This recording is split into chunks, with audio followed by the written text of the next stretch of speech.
விக்ரம் வேதாளம் மேலும் கதைதான். இவர்கள் நிலைமை என்னல்தான். விக்ரம் வேதாளம் மேலும் கதைதான். விக்ரம் விக்ரம் இவர் வேதாளம். விக்ரம் விக்ரம் பறக்கும் வேதாளம். விக்ரம் விக்ரம் இவர் வேதாளம். விக்ரம் விக்ரம் பறக்கும் வேதாளம்.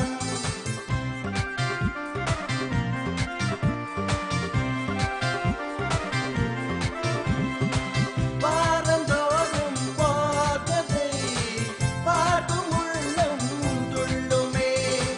பிரிந்து பிறகும் சேருவதே இவர்கள் வாடிக்கையானதே. அடமாயம் நிறைந்த உலகம்தான். விக்ரம் வேதாளம் எனும் கதைதான். உயிர்கள் இங்கு பொடிபடுமே. விக்ரம் வேதாளம் எனும் கதைதான். விக்ரம் விக்ரம் இவர் வேதாளம். விக்ரம் விக்ரம் பறக்கும் வேதாளம். விக்ரம் விக்ரம் இவர் வேதாளம். விக்ரம் விக்ரம் பறக்கும் வேதாளம்.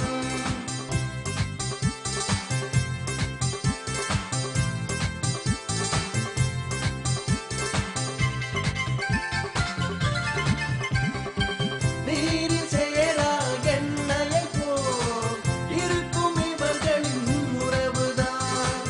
உங்கள் உள்ளம் மகிழுமே இவர்கள் நடத்தும் நாடகத்தில். என்ன விந்தை நடக்குமோ விக்ரம் வேதாளம் எனும் கதையில். உயிர்கள் இங்கு பொடிபடுமே. விக்ரம் வேதாளம் எனும் கதையில். விக்ரம் விக்ரம் இவர் வேதாளம். விக்ரம் விக்ரம் பறக்கும் வேதாளம். விக்ரம் விக்ரம் இவர் வேதாளம்.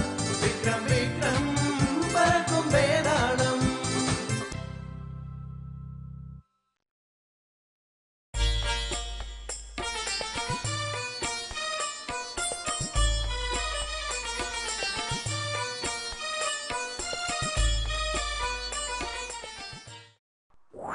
மீண்டும் நீயா?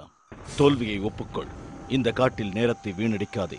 உன்னுடைய அரண்மனைக்கு சென்று சுகபோகங்களை அனுபவி.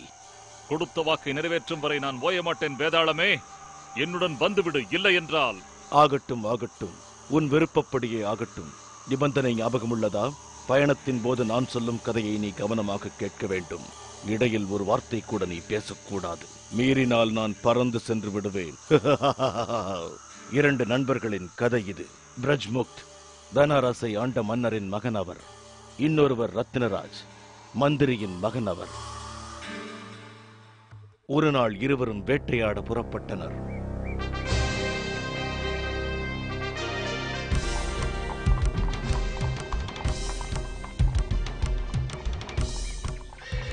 தாமதத்திற்கு வருந்துகிறேன். நீ எப்பொழுதும் தாமதமாக வருவாய் என்று எனக்கு தெரியும். என்னை விட நீ எல்லாவற்றிலும் பின்தங்கி இருக்கிறாயே. அப்படியா? யார் அதிக வேகம் என்று பார்ப்போம். நீங்களா நானா?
நீ யார் வாலிபனே? இங்கு என்ன செய்து கொண்டிருக்கிறாய்? இங்கே அமர்வதற்கு அனுமதி இல்லை. அரசகுமாரி எந்த நேரத்திலும் இங்கு வரலாம். ஆகையால் நீ இங்கிருந்து சென்று விடு.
நீ எங்கிருந்தாய்? காடு முழுவதும் உன்னை தேடிக் கொண்டிருந்தேன்.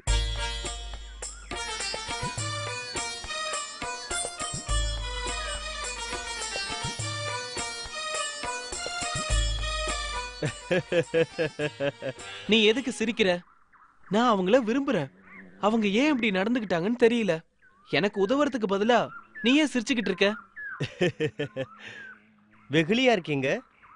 காதல் பாஷை உங்களுக்கு கொஞ்சம் கூட புரியலையே. நான் உங்களுக்கு சொல்றேன். தாமரை பூவால காதை தொட்டதால கர்நாடகத்தை சேர்ந்தவங்கன்னு சொன்னாங்க. அந்த பூவை கடிச்சாங்க.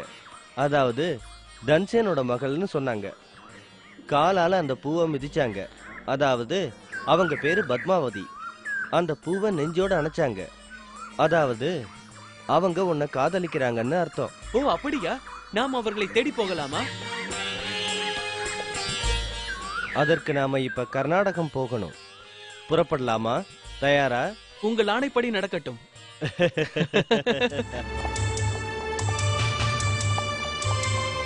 இதுதான் கர்நாடகத்தோட தலைநகர். இந்த அரண்மனைக்குள்ள போறதுக்கு நாம வழியை தேடணும். சீக்கிரமே வழி கிடைச்சிரும்.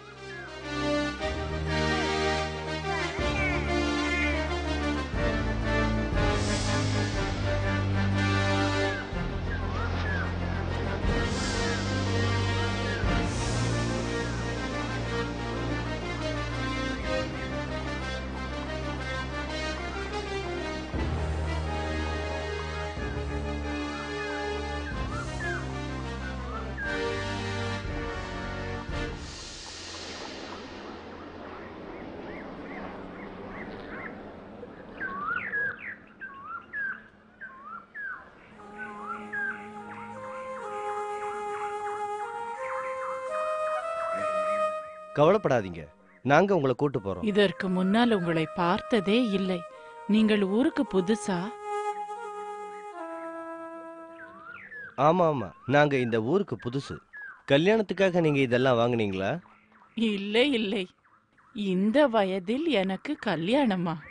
இதெல்லாம் பொழுதுபோக்கு. என் வீடு இதுதான். வீடு ரொம்ப பெருசா இருக்கு. யார் உங்களோட வசிக்கிறாங்க? நான் தனியாக தான் வசித்து வருகிறேன். இந்த வீட்டை அரசர் எனக்கு கொடுத்தார். ராஜகுமாரியை நான் தான் கவனித்து வந்தேன். அப்படியா?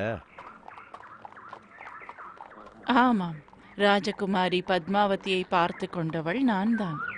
ரொம்பவும் நல்ல குழந்தை. இப்பொழுது அழகான பெண்ணாக வளர்ந்து விட்டாள். அடிக்கடி அவளை சந்திப்பேன். ஓஹோ, உள்ளே வாருங்கள்.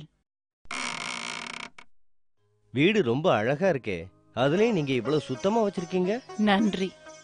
நான் உங்களுக்கு வீட்டை சுட்டி காட்டுகிறேன். மாடியில் உள்ள தோட்டத்தையும் பார்ப்போம். இது சமையலறை. பாத்திரங்கள் அனைத்தையும் பத்திரமாக அங்கு வைத்து விடுங்கள். இதற்கு முன்பு நான் என்ன சொன்னேன்? உங்கள் பெயரை கூறவில்லையே. ரத்னராஜ். நீங்க பூந்தோட்டத்தை பத்தி சொல்லிக்கிட்டு இருந்தீங்க. ஆமாம், தோட்டத்தை பற்றி சொன்னேன்.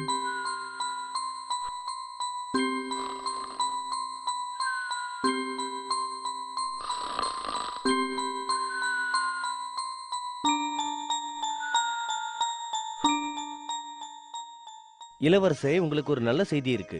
இந்த வயதான பெண்மணி அரசகுமாரி வரை உங்கள் செய்தியை கொண்டு சேர்ப்பார். என்ன? ஆமாம்.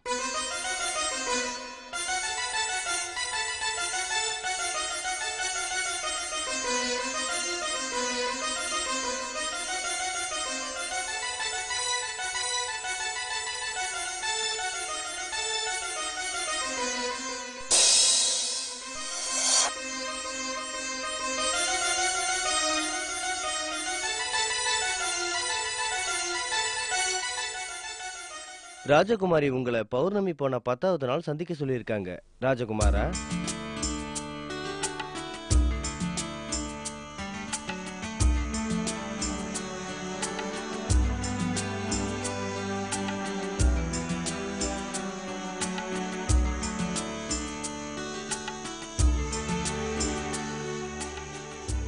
நமக்கு அதிர்ஷ்டமே இல்ல.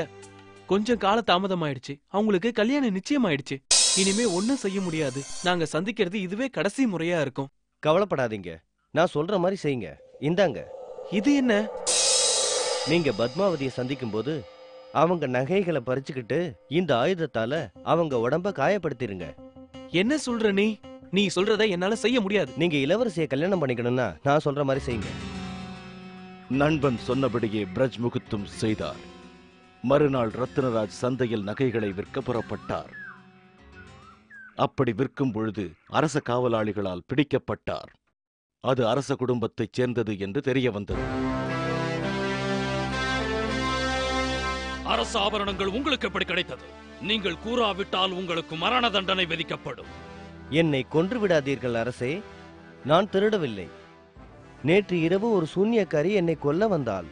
நான் என் ஆயுதத்தால் அவளை தாக்கி இந்த நகைகளை பறித்து கொண்டேன். அவளது உடலை பரிசோதித்தால் நான் சொல்வது உண்மை என்று புலப்படும். பத்மாவதிதான் சூன்யக்காரி என்பது கண்டுபிடிக்கப்பட்டது. அரசர் பத்மாவதியை நாடு கடத்தினார். மனமுடைந்து பத்மாவதி காட்டை நோக்கி புறப்பட்டாள். அங்கு பிரஜ் முகுத்தும் ரத்னராஜும் அவளை சந்தித்தனர்.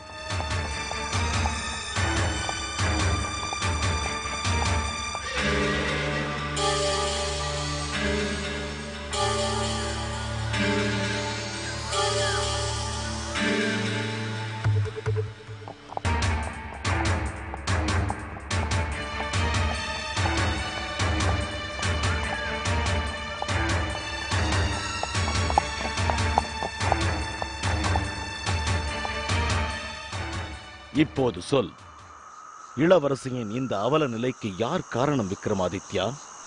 என் கேள்விக்கு நீ பதில் சொல்லவில்லை என்றால் உன் தலை சுக்குநூறாகிவிடும். அரசர்தான் அந்த நிலைக்கு காரணம். குற்றச்சாட்டுகளை அவர் தீர விசாரித்திருக்க வேண்டும். ரத்னராஜ் ஒரு நண்பர் செய்ய வேண்டியதைத்தான் செய்தார். நீ சொன்னது முற்றிலும் சரியான பதில் விக்ரமாதித்யா. ஆனால் எப்பொழுதும் போல நிபந்தனையை மீறி வாயை திறந்து நீ பதிலளித்து விட்டாய். உனது மௌனம் கலைந்தது. நானும் இங்கிருந்து புறப்படுகிறேன்.